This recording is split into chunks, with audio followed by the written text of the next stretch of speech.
So this is how you save your bunching onion sets, which is bulbs. Let me see them.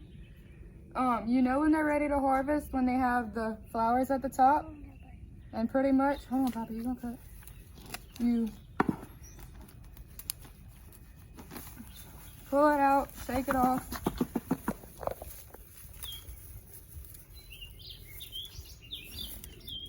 And you're gonna cut pretty much an inch above the bulb. So about right here. All right, Papa, cut.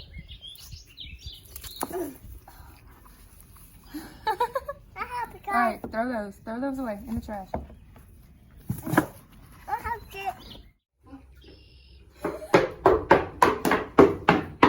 All right, say we drying them. Put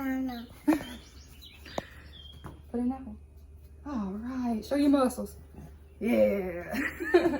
So once they're dried, you can tear them apart into something like this, and you can plant this into the ground to make a whole new plant. And each plant will bunch into more bunches.